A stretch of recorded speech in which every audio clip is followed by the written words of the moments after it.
Yang ketiga, tujuan strategis, di mana tujuan strategis ini menjadi sasaran jangka panjang perusahaan yang disejajarkan oleh visi, misi, dan strategi perusahaan untuk menciptakan nilai pemegang saham dan juga berkaitan dengan keberlanjutan dari perusahaannya.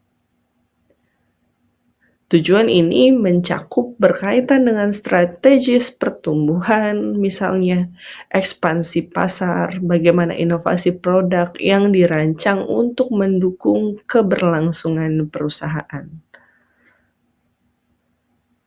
Yang keempat, tujuan pelaporan atau yang disebut dengan reporting objective.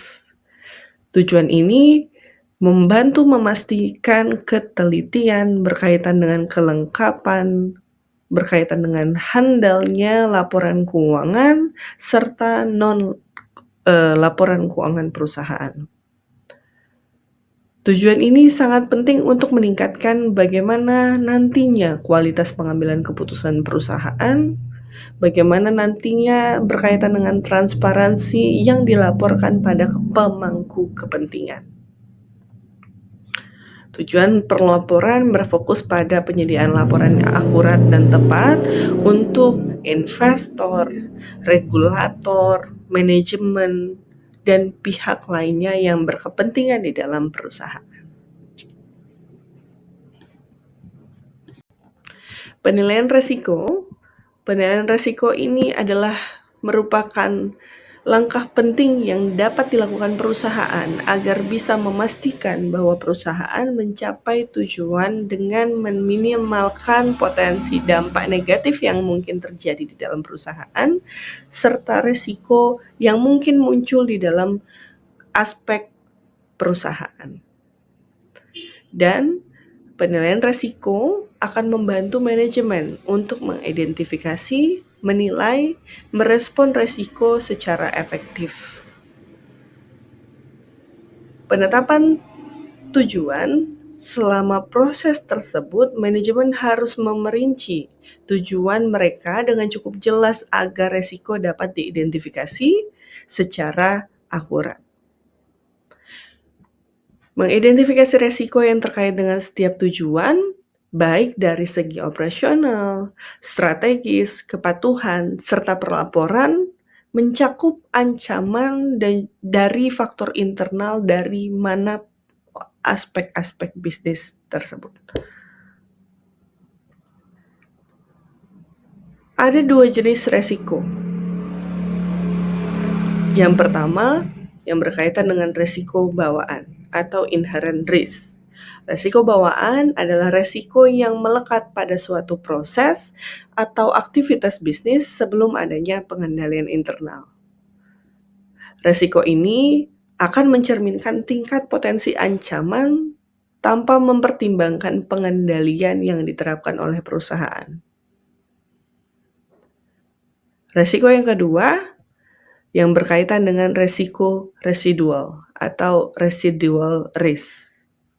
Resiko residual adalah resiko yang tersisa setelah manajemen mengimplementasikan pengendalian internal atau respon lainnya terhadap resiko.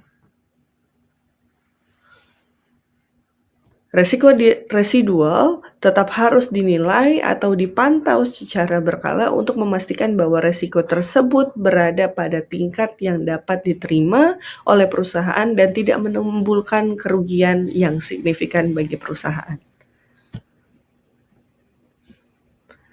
Setelah resiko diidentifikasi dan resiko tersebut dinilai, perusahaan harus menentukan respon yang tepat untuk menghadapi resiko tersebut.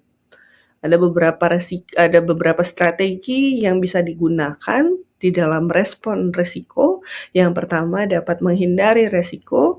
Yang kedua, dapat mengurangi berkaitan dengan risiko tersebut. Yang ketiga, dapat mengalihkan risiko. Dan yang keempat, dapat menerima risiko tersebut.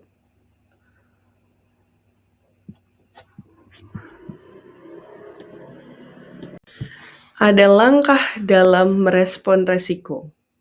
Yang pertama, memperkirakan kemungkinan dan dampak yang akan terjadi. di mana kita memahami tingkat urgensi dan potensi dari resiko tersebut, sehingga perusahaan dapat memprioritaskan resiko yang harus ditangani secara segera. Yang kedua, berkaitan dengan mengidentifikasi pengendalian.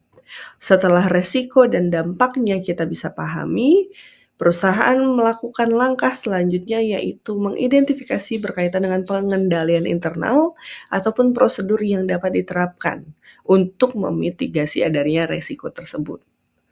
Yang ketiga, memperkirakan biaya dan manfaat. Untuk memastikan bahwa perusahaan menggunakan sumber daya yang efisien dan biaya pengendalian yang diusulkan sesuai dan sepadan dengan resiko yang dikurangi.